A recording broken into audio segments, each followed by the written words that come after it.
Hi, I'm Eureka John, and I'm sitting here with Donny Clutterbuck. I'm Donny Clutterbuck. We are at Permissionless 2023 in Austin, Texas. We are. This is your first time to Austin, right? It is, yeah. First time in this conference hall and in this city. So what are your initial thoughts? I was actually talking about this with a friend of mine on the phone on the way here.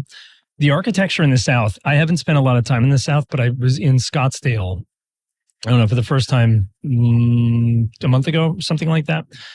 And I've noticed there's a lot more beige in the South than the North. And I'm assuming that's building construction materials that have to withstand the heat, or things can't be painted in quite the same way because of the crippling boiling heat. I don't know what it is, but everything looks like Mars out here, like in the South and mid Southwest.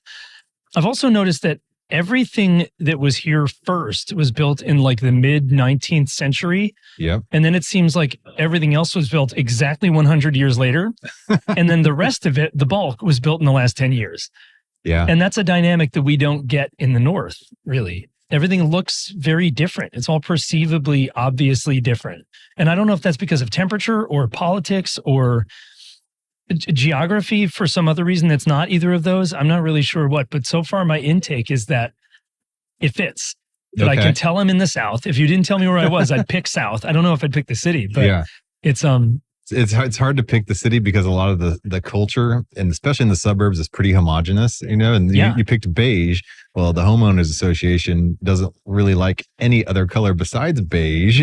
Very neutral colors. Why here? Stuff that you can resell easily. Only the South, I wonder. I don't know. That's weird. I mean, in suburbs and places in the North, do you find... Oh, no, they're beige? all the same color too. Yeah, totally. It's like every house is the same house kind of out there. And it has to be because people don't want it to be unique. They want it to fit their mold. I'm assuming anyway. They want it to fit their mold of what they're used to or what they grew up expecting maybe. But it doesn't feel like there's a whole civilization full of people who don't want new stuff around here, because clearly they want new stuff because most of downtown Austin is very new. Yeah. But it's lacking a culture that or maybe it's not lacking a culture. Maybe it's just because it's the present and we're not viewing it from the future.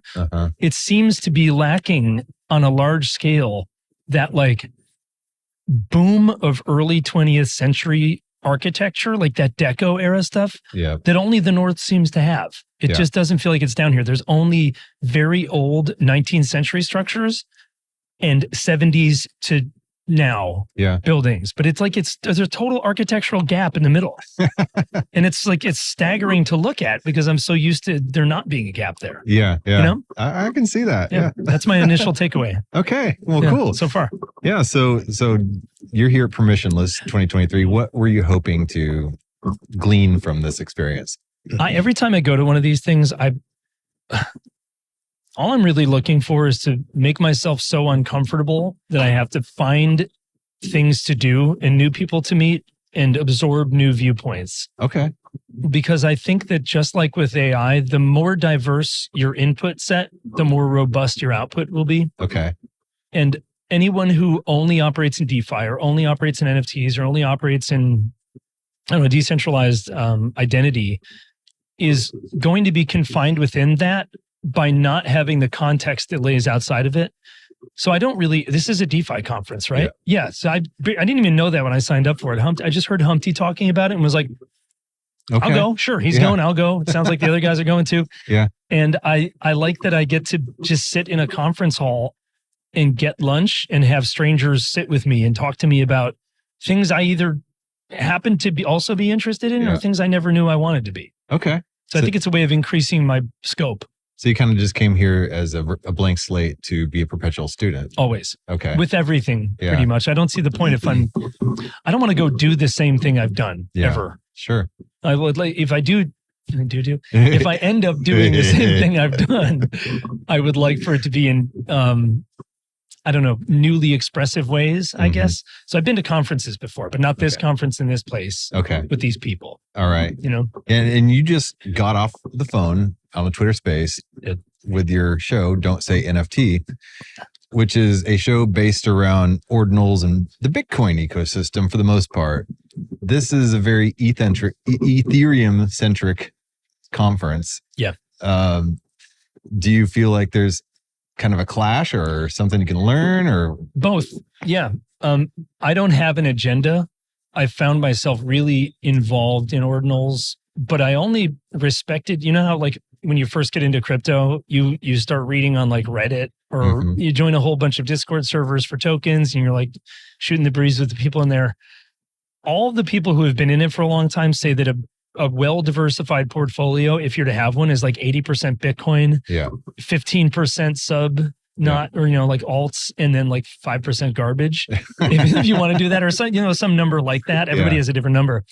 I never took it seriously. I never held Bitcoin. I never really understood why I'd want to, because it seemed like it was already there being sturdy and successful and it didn't really need me. Not that I need to be needed, but like, I don't know, I found it much more interesting to dive into very, very small alt chains and layer twos for the first 2 or 3 years that I was doing this. And I put a majority of my money into like 50 or 60 very sub alts for years. And all I did was read about those companies and what they were trying to do. And then I climbed the ladder up to Ethereum and Solana and engaged mostly in NFTs. And that's how I learned about those ecosystems. And that led me to ordinals eventually. So it's not like I've left anything I was doing before. I've just aggregated all of the knowledge that I could from every ecosystem prior. And just because I don't engage fully in any Ethereum ecosystems doesn't mean I don't see the value in it, because I very much do. And I want to be a part of DAOs, and I want to see how DAOs are growing on Ethereum. And Ethereum is the home of those types of processes and items. It seems like if you are to, it's difficult to even concisely say. Used to view Bitcoin as property. And I think the SEC does too. And I used to view every other chain outside of that as software. And I thought Ethereum was the only chain that didn't have a, can we swear on this? Go ahead. Shitcoin. Ethereum That's not even a swear word anymore. It's just a matter of fact. Just, you know, I don't know. It's just like family friendly. Sorry, everybody out there. Ethereum was the only, and although there are shitcoins hosted on Ethereum, Ethereum was the only network that didn't have its own token that is a native shitcoin. And I say this because Ethereum's value is not inflated fully speculatively, because you need it for gas fees. You always have. So people have to buy Ethereum to interact. The amount of Solana you have to buy to interact on Solana is negligible. And so with pretty much every other ecosystem, right? Because they're trying for efficiency, which I get and I respect. But you don't need the token. You need such a small amount of the token that the token basically doesn't need to exist. So I thought for a long time that Ethereum and Bitcoin were the only non-shit coins. And I don't mean that other things aren't good software. I just mean to say that the token value doesn't necessarily correlate with the use of the system in any other capacity outside of Bitcoin and Ethereum. So I've begun to take those two much more seriously than the others, despite the others being great software. I'm just not quite as interested in them anymore. I don't know why. Maybe I just feel like I dug really deep, didn't find enough, cut my losses, and moved on. And it's not to say that I wouldn't go back into any of those ecosystems. I just don't know enough about Bitcoin now. So this is my Bitcoin phase. I hear you. So did you ever get into it for pure financial speculation of just, you know, you saw guys around you? XRP. XRP? It was my first. So my wife's ex-boyfriend, my wife's ex-boyfriend got me into XRP. He got buddy, like we were talking to him one day. She would reference things that he said, and one of them was XRP. And I was like, sounds like a scam. Which you still might be. I don't know. Nothing has played out. But I bought a little bit of it because he was really enthusiastic about it. And I was like, I don't know anything about anything. And I have a little bit of expendable income, so I'll go for it. And it was like 19 cents or something. When I bought it, it was 24 cents. 24, it was right before it got delisted on Coinbase. It must have been like a month or two before that. So once I had a little bit of skin in the game, I started doing reading about it passively over the coming months. And then I heard the word ledger and blockchain more often. And what the hell is what is blockchain? Why does this word keep coming up? What does it mean? So I dug into that. I found out other people were making blockchains and that there were pre-existing blockchains from many years prior.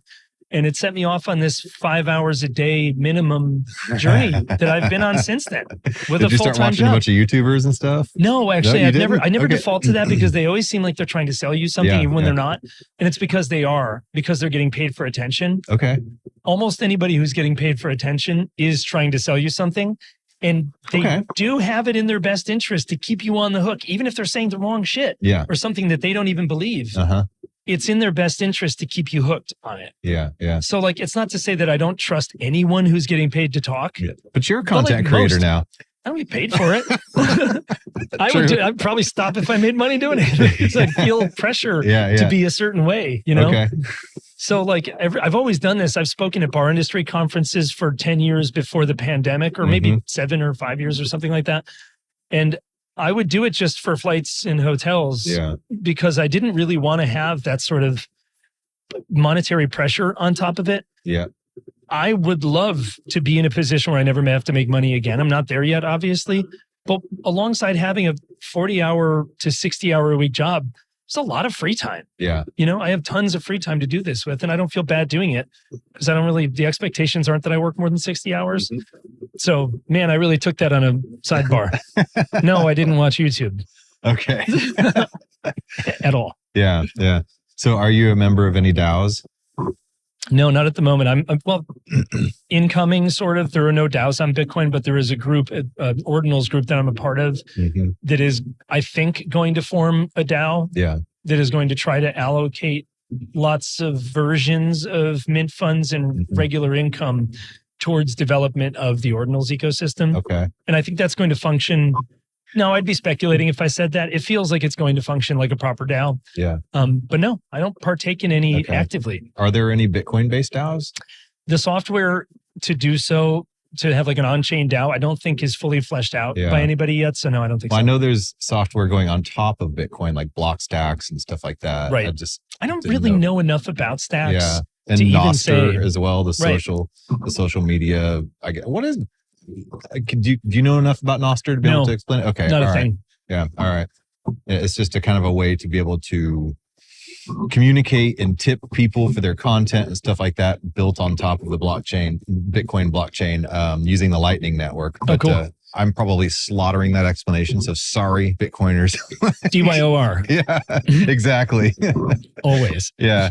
But there's been a few attempts at stuff like that. But I think a lot of them are exploring new technology, and very few of them solve problems that people actually have. And I think that's one of the big problems in the crypto space.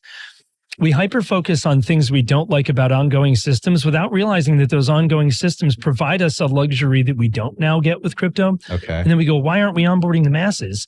Because my mother won't download a MetaMask wallet because she wouldn't put anything in it because she doesn't trust herself to keep it. She's not accustomed to self-custody. I don't think really anybody is, because almost everything we own, we trust others to care for. Yeah. You know, like we own a house because the county says we do. And we own a car because no one has taken the lien back because we keep making payments. And like everything in our life is kind of not self-custody. And that freedom, there's freedom in that. Yeah. Even though there's a different kind of freedom in full custody. And I think the future will contain both, or a combination of both at least. And I think we are currently exploring the vast polar opposite of all of the systems that we've begun to not trust without realizing maybe without just talking about out loud often, that these solutions that we're implementing cause problems that are potentially bigger than the solutions we're getting out of them. If that sentence made any sense. Yeah, yeah. The juice ain't worth the squeeze, not yet. And if it was, people would be using these things instead of everything else they use already. The juice ain't worth the squeeze. Juice ain't worth the squeeze. Yeah, I like that. To me, it is. I mean, I'm using them, but like I'm speaking for the population at large now. That if this was solving a problem that people actually thought they had, and it wasn't costing something more than they were comfortable giving up, it would already be what we're using for everything. Yeah. In some way, you know. Okay. Some network is good enough for payments every day on a global scale. Something is. Okay. Bitcoin's faster than sending money to Germany. Yeah. Even if you get stuck in a block, I mean, you try to send money to Germany through a bank. Yeah. You ever tried to wire something to buy a house? Yeah, it takes forever. Yeah, right. And everybody says that Bitcoin's slow. You have to have underwriters. It's faster than literally everything else we're using right now. So it does solve that problem. Yeah. But there's no hybrid custody model available. Yeah. And there's no really easy way of setting it up. And that's just Bitcoin. I'm not even talking about like the million other wallets you can have, most of which are not interoperable in any way. Well, there's an entire industry based on the fact that people don't want to custody their own assets or don't know how to. So they're naturally fighting against it, you know? So right. underwriters, for example, you know, like it's in their best interest. It's in their best interest to fight against it. But wasn't it also in accountants' best interest to fight against Microsoft Excel, and orchestra's best interest to fight against the synthesizer, or, you know, Pro Tools or Logic or something like that, those software instruments that do a percentage of the job that the real kind of super expensive professional could do. This has always been the case, right? And we're just we happen to be aware that we're doing it now, which I think makes it, the experience of it, a little bit more aggressive and off-putting. Until the opposing force can find a way to kind of bring it within their umbrella and use it for their own benefit, like you know, we have this CBDC coming into play. You know, they're using blockchain instead of fighting it to say, okay, we like cryptocurrency now, but we're going to centralize it. I think either we were going to offer this from our side, whatever, you know, the force, the light side of the force, Luke side, not the Vader side. We were going to offer it, and it was going to be such a good solution that people would adopt it inherently. Or the Vader side would force people into using it, and thereby then they're going to also be comfortable using what we're comfortable using. And it feels like people, the decision people make, humans make, people is the singular for a group, not the plural for persons. And I beat myself up every time I say it, but that's just modern, that's how we use it. So people is now the plural of persons. People decide the future by doing stuff and voting with their attention and money. No one can control that. They can just influence it. And if the opportunity cost, you know, if they come out a net -1 by taking on full self-custody by choice through MetaMask and Bitcoin wallets and interacting that way, and then they can't spend money at some stores or whatever, you know, like those are all net negatives. So like there's lots of positives, but there's more negatives than positives at the moment. If the government goes, we don't care what you think, you just have to do this. People are going to choose to do that because their other choice is go live in the woods and hope they don't get kicked out. Because even the woods belong to somebody, right? So the government can force the people to choose something. Otherwise, those people can move to another country, I guess, or whatever. So like, I often get confused with whether there is an objective truth that we are uncovering, or if we are creating the truth by choosing it. As a species, I think it's the latter most of the time. And I think that we like go to voting booths and we hit polls and we choose specific candidates that we think align with our values, but they don't really have to. It's kind of ineffective. The way that we vote is actually by doing what we do on a daily basis. When you buy Coca-Cola every day, you're supporting whatever that company's political agenda is. And you're supporting the idea culturally that Coca-Cola is something worth drinking or whatever. Just by nature of doing stuff, you are speaking it into existence. And I don't mean like put energy out into the universe and like it's bad. And like, I'm not trying to be all like hippy dippy or whatever the word is for that about it. Woo. Not trying to get all woo woo about it, because that's not what I mean. I don't mean that like you can think it into existence. I mean, on aggregate, what happens is what people choose. And it depends, of course, on what our reasonable options are. So do you believe in predictive programming? As a philosophical concept? What do you mean? Like the idea that propaganda, you know, can create predictive programming to create something into existence. Watch this. I pledge allegiance to the flag of the United States of America. Did you have to do that when you were a kid? Of course. Isn't that insane? It's like watching a propaganda movie, except instead of your hand being in one position, it's in the other one. It's not critical thought. It's not analytical testing theories and like deciding something. That's blind following. And I think that's all we do until we decide not to. So because it's what's laid out for us. Do you think that blockchain could combat against predictive programming tactics? I think TikTok can. How? Because TikTok, I think, is the fastest decentralized way to spread information over the course of exactly the span of someone's attention span. Wow. Okay. And I don't use it because I think it's dangerous in a lot of ways. Like for my old brain, I don't like the dopamine. Like you can lose hours. Your perception seconds, of time goes away. TikTok is?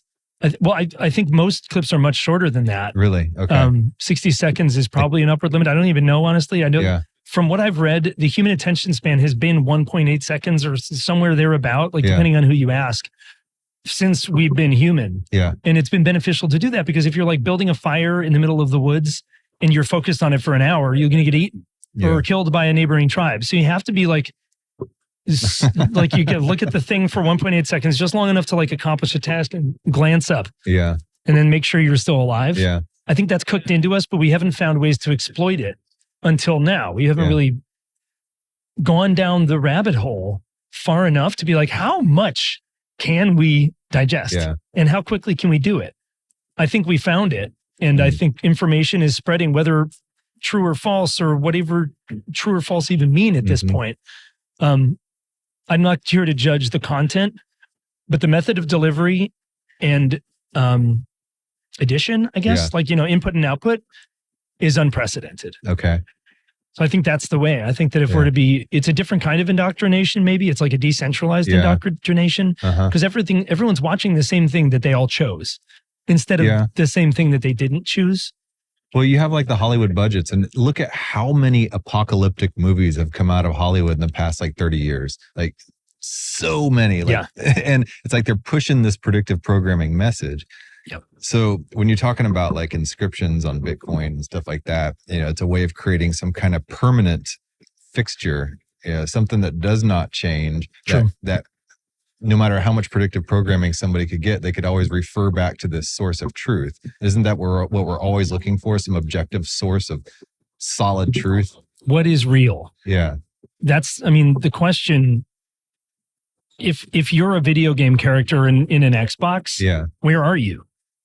Okay. You're like not anywhere, kind of. Yeah, you're in the metaverse. Yeah, you exist for as long as the Xbox is on, but you can't really point to where it is correctly. Like, I don't mean the player can't. Like the actual character that is being played maybe doesn't know that and thinks they are geographically located and that time is passing. Yeah. But in reality, it's not in reality.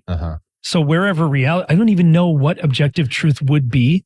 The things we can agree on all at the same time, except for a few presumably broken outliers, like this table's here. Yeah. I can knock on it. You and I are sitting at it. Yeah. As long as you're real, which I think you are. Man. From my perspective, you're real. That wasn't a microdose. From your perspective, I'm real. But dreams often feel like this too, where like everything feels perfectly real. And I wake up feeling the way I felt in the dream because everything that happened seems like it did. So when I try to come across what is objective truth, I can't even make a standpoint about it. So when we say something is immutable and referenceable, it just means that someone said it or thought it, and now that's there. Okay. And I don't know if attributing good or bad or right or wrong is even appropriate to do or logically worth doing. Yeah. Because it requires an observer. And if it requires an observer, that observer has a standpoint. Okay. And, like some people think lions shouldn't eat gazelles. I think lions would beg to differ. Yeah. They need to eat, right? But I don't like watching it. So I think it's wrong. Okay. Something can't be both right and wrong. And I think everything is to someone. So what is objective truth? I think that using blockchain technology, we have the ability to maybe come the closest we ever have to what specifically ethical, I guess, what an ethical, moral, objective framework might look like, simply by aggregating the thoughts and speeches and data that every human since its inception has ever said. Yeah. And I think when you do that, you come to what, there's what he said and what she said, and somewhere in the middle lies the truth, right? So if you aggregate 8 billion voices over and over again every 40 years when there's a new 8 billion people on the planet, you might actually come to what would be considered the closest we could get to an objective moral framework. So if you had what he said and what she said, both on the blockchain as, objective evidence out there that they said it, then it's both yes and no. And but there's no such thing as objective evidence for someone's take. So it's all subjective. So I guess what I mean to say is when you have what he said and she said, immutably framed, Yeah, then you that's have what I meant. Yeah. what they said Yeah. forever. And then it becomes both yes and no, both black and white. Right. You know, you have positive And maybe negative. the answer is always yeah, maybe. yin and yang, just like cycling. I know. It's crazy, right? So there you go. That's Bitcoin for you. That's blockchain technology. This is me never giving an answer to everything because I don't know that there is an answer. So there is a lot more than just financial application to blockchain technology into Bitcoin as well. Bitcoin goes well beyond, transcends financial application. And that's one thing that I'm trying to spread around and talk to people. When I see people at the neighborhood pool, they're like, what token should I invest in? I'm like, none. Honestly, now I say Bitcoin. I never used to say anything, but now I'm like, if you don't want to think about it and do the research, consider this your Roth IRA or your 401k. Because you don't have to think about it, because not only is it also good at stuff, but it's a market indicator in and of itself. Absolutely. So it has become the heaviest thing in the crypto verse. Yeah. So it's the most difficult to sway, or rather when it is swayed, it reacts to a lesser percentage than the smaller ones. Okay. And recently, if you want to hear a hot take that I have, sure. Recently over the course of studying is the right word. What qualifies studying ordinals, I guess, partaking in ordinals. I've come to a standing conclusion so far that Bitcoin may be the next version of the internet. Okay. I can absolutely agree with that. Yeah. Yeah. Feels like it. With the things like layers being built on top of it, Lightning Network, ordinals, you have Nostr social media type of stuff. Yeah. Things are developing out from this base layer. Yeah. I want to say Ethereum, but it's just no, I think it can have a place, just like Puma and Adidas do, and Jeep and Infiniti both make SUVs. I don't think any one thing mutually excludes any other thing, but some bunch of them will rise to the top and be the accepted methods of doing something. Yeah. And before, I thought Bitcoin was property and everything else was software. Yeah. But now I'm realizing that all of it can be software. Exactly. Yes. So what does differentiate Bitcoin? The only thing I can think of is it's 13 or 14, however many years it's been. Yeah. It has a proof of work history longer than any other proof of work history, with more hash power directed at it, which means that nothing that comes after it can have a longer lineage. Exactly. Unless it exists side by side and then beats that 13 years later. So the first thing isn't usually the best unless we're talking about proof of work and lineage. Yeah. Then it is. Well, it's like Ethereum. Vitalik Buterin broke away from Bitcoin because he was a Bitcoiner at first, and he developed Ethereum. And it's like almost like his age at that point. It's like a young guy that wants to hurry up and make the next thing without letting the primary instrument mature to complete fruition yet. Right. Now that Bitcoin, I think, is maturing to fruition, you're starting to see what, Ethereum is supposed to be, develop in Bitcoin, so Bitcoin's slowly catching back up. Ethereum was developed because smart contracts needed to exist, and they couldn't after Bitcoin SV, right? Like SV was the Turing complete version, and now once the hard fork to whatever currently is Bitcoin, correct? I could be a little bit wrong on this. They had I don't some know versions of it, like Mastercoin and colored coins and stuff like that. And I don't know too much about that. I'm not the professional on that, but all that stuff, NFTs did exist on Bitcoin at the very beginning. It's just, like I was saying, the founder of Ethereum, I think he wanted to put it into turbo mode and just get it going, without letting 13 years worth of transactions build and create the foundation slowly. Right. So now that it's proof of stake, though, it does have a little bit of a lighter footprint, and it does have a position in the market that differentiates it and gives it use case. Yes. Yes. Does Solana too? Maybe Solana is what we use for payments, and Ethereum is what we use. What if I think actually, if you go far enough back in my Twitter profile, which is it's only like a year and a half old. Sorry, X. It's X now. I don't want to get in trouble. I don't want to get banned. I made a comparison to a whole. I think I said that XRP was going to be the Fed, or Ripple was going to be the Fed. Ethereum was going to be IBM. Solana was going to be like some gaming something or other platform. I don't know.